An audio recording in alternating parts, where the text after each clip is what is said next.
Budget پر اتفاق رائے کے لیے حکومت کا پی پی کے سینئر قائدین سے رابطہ، بلاول بھٹو سے قبل از وقت اسلام آباد واپسی کی درخواست۔ ذرائع کے مطابق سینئر پارٹی قائدین نے بلاول بھٹو کو حکومت کا پیغام پہنچایا۔ بلاول بھٹو نے دورہ گلگت بلتستان قبل از وقت ختم کرنے سے معذرت کی۔ بلاول بھٹو جی بی کے دورہ شیڈیول کے مطابق مکمل کریں گے۔ بلاول بھٹو کی اسلام آباد واپسی کے لیے 6 اور 7 جون کی ٹکٹس بکڈ ہیں۔ اسلام آباد واپسی پر حکومت سے خود مذاکرات کریں گے۔ بلاول بھٹو کی وزیر اعظم اسحاق ڈار وزیر خزانہ سے ملاقات کا امکان۔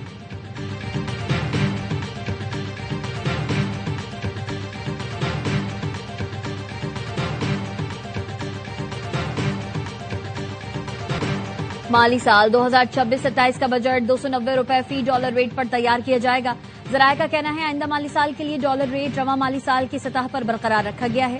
ڈالر ریٹ تعین کرنے کا مقصد بیرونی امداد، ادائیگیوں اور قرضوں کا تخمینہ روپوں میں لگانا ہے۔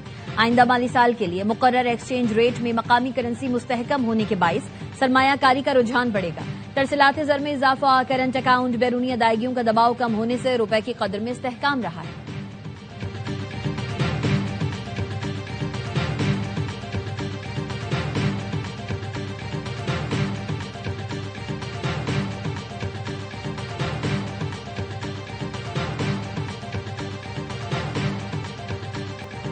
آئی ایم ایف کا اسٹیشنری پر 10% سیلز ٹیکس کی رعایت ختم کرنے کا مطالبہ۔ 1 جولائی سے اسٹیشنری آئٹمز پر سیلز ٹیکس 18% کیے جانے کا امکان۔ ذرائع کے مطابق حکومت کا فائنانس بل 2026 میں اسٹیشنری پر سیلز ٹیکس 10 سے بڑھا کر 18% کرنے پر غور۔ کاپیاں، رجسٹر، قلم، پینسل اور دیگر تعلیمی اور دفتری سامان کی قیمتوں میں اضافے کا امکان۔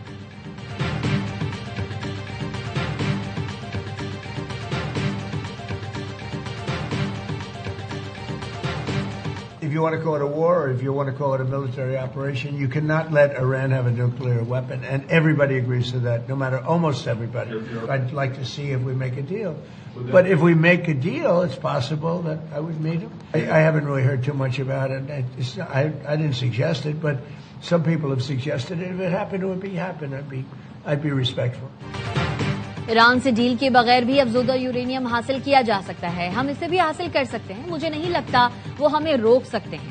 امریکی صدر ٹرمپ کی اوول آفس میں میڈیا سے گفتگو، کہا ایران کی جانب سے امریکی فوج پر حملہ جنگ کے دوبارہ آغاز کا جواز بن سکتا ہے۔ ایک سوال پر ٹرمپ نے کہا، آپ جلد جان جائیں گے ایران کے ساتھ معاہدہ ہے کیا؟ ایرانی سپریم لیڈر سے نہیں ملنا چاہتا، لیکن اگر معاہدہ ہو جائے تو ملاقات ممکن ہے۔ ایرانی وزیر خارجہ نے صدر ٹرمپ کے سپریم لیڈر سے ملاقات سے متعلق بیان پر کہا، ہمیں حقیقت پسند ہونا چاہیے، ہم حقیقی دنیا میں رہتے ہیں، سیکیورٹی وجوہات کی بنا پر سپریم لیڈر منظر عام پر نہیں آتے، ہم ان سے رابطے میں رہتے ہیں اور ان کے احکامات پر عمل درآمد کرتے ہیں۔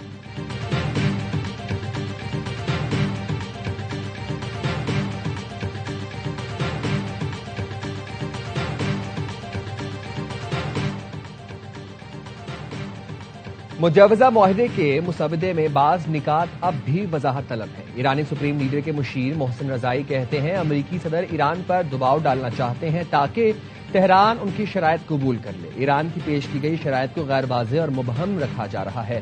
کسی بھی حتمی معاہدے تک پہنچنے سے قبل تمام متنازع اور غیر واضح نکات کی مکمل وضاحت ناگزیر ہے تاکہ فریقین کے درمیان پائیدار اور قابل قبول سمجھوتہ ممکن بنایا جا سکے۔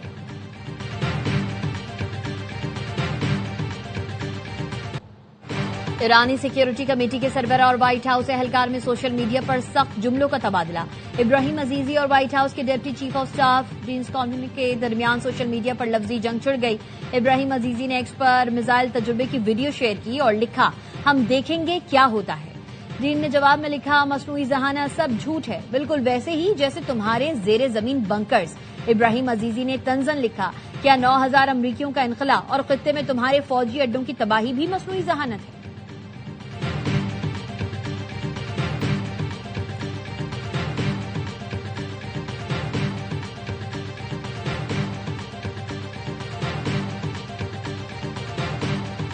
Pakistan is proudly playing a sincere role as mediator between the United States and Iran. Here, I would like to especially acknowledge and appreciate the untiring efforts of Field Marshal Sayyid Asim Munir in advancing Pakistan's sincere efforts for regional peace and stability. Pakistan Iran اور امریکہ کے درمیان ثالث کا کردار ادا کر رہا ہے۔ فیلڈ مارشل کی کاوشیں قابل ستائش ہیں۔ دعا گو ہے جلد خطے میں پائیدار امن قائم ہو. وزیر اعظم شہباز شریف کا امریکی سفارت خانے میں یوم آزادی کی تقریب سے خطاب. صدر ٹرمپ کو امن کا داعی قرار دے دیا. کہا جنوبی ایشیا میں قیام امن کے لیے صدر ٹرمپ کے کردار کے شکر گزار ہیں. پچھلے سال بھارت نے پاکستان پر جارحیت مسلط کی. صدر ٹرمپ کی بروقت مداخلت سے دونوں ممالک میں جنگ بندی ہوئی. اعتماد کا اظہار کرنے پر امریکہ اور ایران کا شکریہ ادا کرتے ہیں. پاکستان اور امریکہ کے تعلقات 8 دہائیوں پر محیط ہیں. دونوں نے تاریخ کے اہم ترین ادوار میں مل کر کام کیا. حکومت اور عوام کی جانب سے صدر ٹرمپ امریکی انتظامیہ اور عوام کو مبارکباد دیتے ہیں.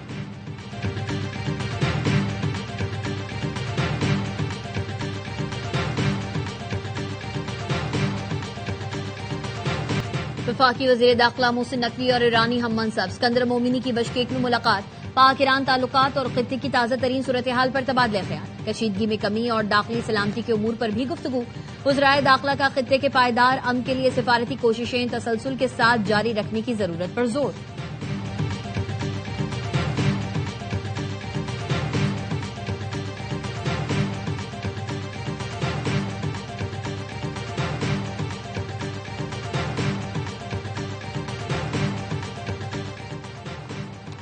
پاکستان بڑا خود مختار ملک ہے، کسی کا تابع نہیں. روسی صدر ولادیمیر پوٹن نے بھارتی صحافی کو لاجواب کر دیا. سینٹ پیٹرزبرگ اکنامک فورم میں میڈیا سے گفتگو میں کہا، میں نہیں سمجھتا پاکستان ایک ایسا ملک ہے جو مکمل طور پر چین کے کنٹرول میں ہے. پاکستان کے دنیا کے مختلف ملکوں سے کثیر الجہتی تعلقات ہیں. پاکستان اور چین میں تعاون انتہائی اہم ہے. چین سے تو ہر ملک ہی تعلقات بڑھا رہا ہے.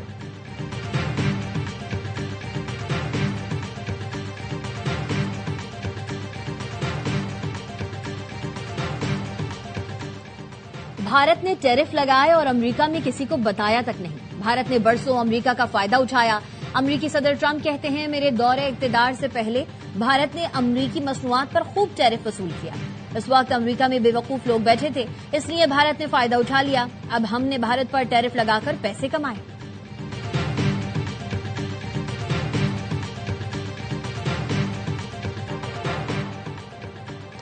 جنگ بندی اعلان کے باوجود اسرائیل کے لبنان پر حملے. لبنانی وزارت صحت کے مطابق اسرائیلی فضائی حملوں میں 8 افراد جاں بحق اور 8 زخمی ہوئے. جاں بحق ہونے والوں میں 3 بچے اور 2 خواتین بھی شامل.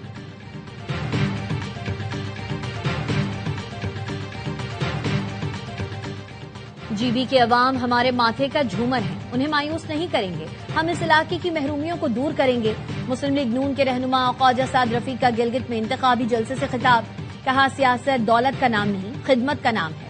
وقت آ گیا ہے اس خطے کو آئینی حقوق دیے جائیں. خرم دستگیر نے کہا عوام ان کو ہی منتخب کریں جو اس علاقے کی ترقی کے ضامن ہیں.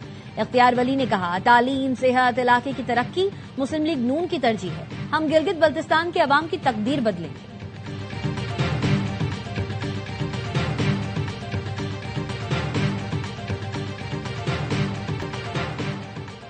گلگت بلتستان میں انتخابی مہم کا آخری روز. سیاسی جماعتوں کی سرگرمیاں تیز. Chairman Peoples Party Bilawal Bhutto آج گلگت میں خطاب کریں گے. قانون ساز اسمبلی کی نشستوں کے لیے پولنگ 7 جون اتوار کو ہوگی. گلگت بلتستان اسمبلی کی 24 جنرل نشستوں پر 396 امیدوار مد مقابل. 266 آزاد حیثیت میں حصہ لے رہے ہیں. جی بی کے 10 اضلاع میں ووٹرز کی مجموعی تعداد 9,63,034 ہے.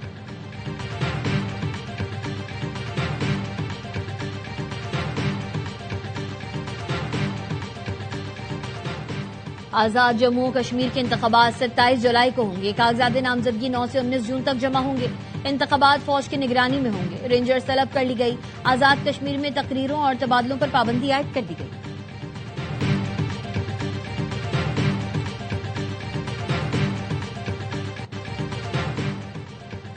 یوکرین کے صدر زیلنسکی کا روسی صدر پیوٹن سے جنگ ختم کرنے کا مطالبہ. 2 طرفہ ملاقات کی پیشکش بھی کر دی. زیلنسکی نے پیوٹن کو خط میں لکھا لڑائی بہت ہو چکی، اب پیوٹن کو فیصلہ کرنا ہے. یوکرین مذاکرات کے دوران جنگ بندی کے لیے تیار ہے. اگر روس جنگ بندی کے لیے تیار نہیں ہوگا تو یوکرین لڑنے کے لیے تیار ہے. روسی فوج اس سال ڈونیسٹک کے علاقے پر قبضہ نہیں کر سکے گی. کرملن کے ترجمان کا کہنا ہے زیلنسکی کا خط ابھی صدر پیوٹن کے سامنے پیش نہیں کیا گیا. زیلنسکی جب چاہیں ماسکو آ کر صدر پیوٹن سے ملاقات کر سکتے ہیں.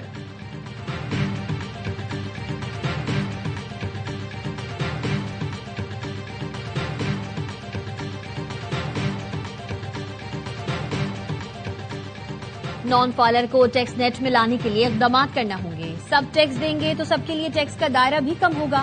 Chairperson Pakistan business council doctor Zalif Munir کی پروگرام آن مائی ریڈار میں گفتگو. کہا دیکھنا ہوگا حکومت ایسی کیا پالیسی دیتی ہے جس سے سرمایہ کاری بڑھے. جب تک پالیسی میں استحکام نہیں ہوگا سرمایہ کاری کیسے ہوگی؟ اچھا بجٹ وہ ہوگا جس میں پہلی مقامی سطح پر سرمایہ کاری بڑھے. سرمایہ کاری پیداواری شعبے میں ہو تاکہ روزگار بڑھے اور دستاویزی معیشت بہتر ہو.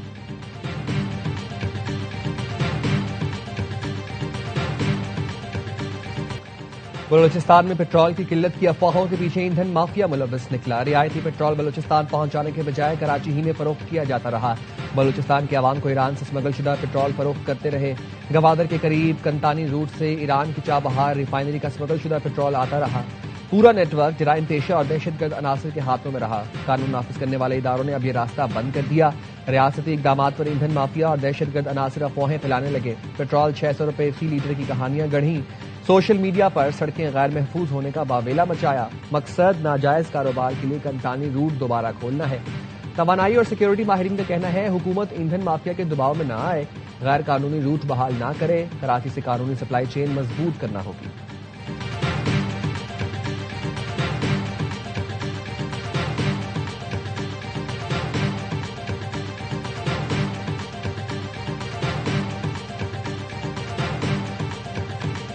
پاکستان نے پہلی بار آسٹریلیا کو لگاتار 3 ون ڈے سیریز ہرائیں. قذافی اسٹیڈیم میں فیصلہ کن میچ لو سکورنگ تھرلر ثابت ہوا. 158 رنز کا ہدف شاہینوں نے 49 گیند پہلے حاصل کیا.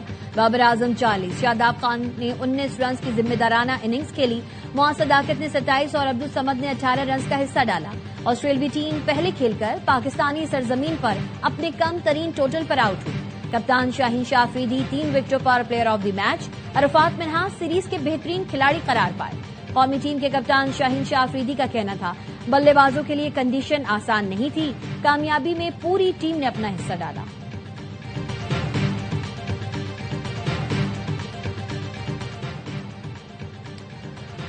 جاپان میں جاری انڈر 19 ہاکی ایشیا کپ کے سیمی فائنل میں آج روایتی حریف پاکستان اور بھارت کی ٹیمیں مد مقابل آئیں گی. پاکستان نے گروپ بی میں ٹاپ کر کے سیمی فائنل میں جگہ بنائی. بھارت اپنے گروپ میں دوسرے نمبر پر رہا. دونوں ٹیموں کو اب تک ایونٹ میں 1-1 شکست ہوئی. سیمی فائنل پاکستانی وقت کے مطابق 3 بجے کھیلا جائے گا.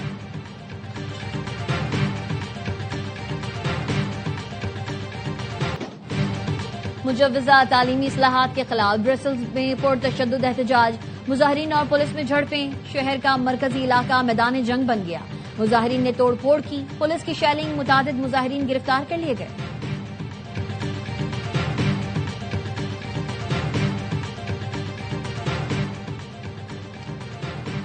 نیویگیشن ایپ کی مدد سے سفر کرنے والی امریکی خاتون کار کو ٹرین کی پٹری پر لے گئی. واقعہ سیاٹل میں پیش آیا. ٹریک پر ٹرین سروس معطل ہو گئی.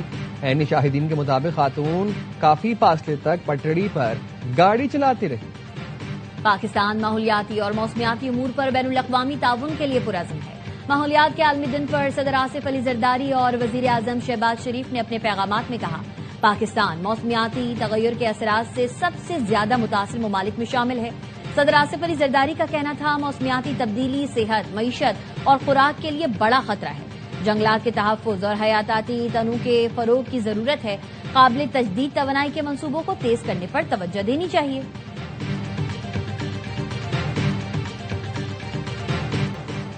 اور فٹ بال کا سب سے بڑا عالمی میلہ سجنے میں 6 روز باقی. میزبان ملکوں میں ورلڈ کپ کی گہما گہمی عروج پر. کینیڈا کے شہر وینکوور میں ساحل سمندر پر جوائنٹ فٹ بال نصب کر دی گئی. ایونٹ میں شرکت کے لیے ٹیموں کی آمد جاری. مراکش کی ٹیم نیو جرسی پہنچ گئی. مختلف ٹیموں کے مختلف وینیوز پر پریکٹس. دفاعی چیمپئن ارجنٹینا نے جم سیشن بھی کیا. ایونٹ کے دوران اسٹیڈیم میں دوبارہ استعمال کے قابل پانی کی بوتلیں لے جانے پر پابندی لگا دی گئی. فیفا کے مطابق بوتلیں، کپ، جارز اور کینز جیسی چیزیں میدان میں پھینکنے سے کھلاڑیوں اور تماشائیوں کے زخمی ہونے کا خطرہ رہتا ہے. عالمی کپ 11 جون سے رنگ جمائے گا.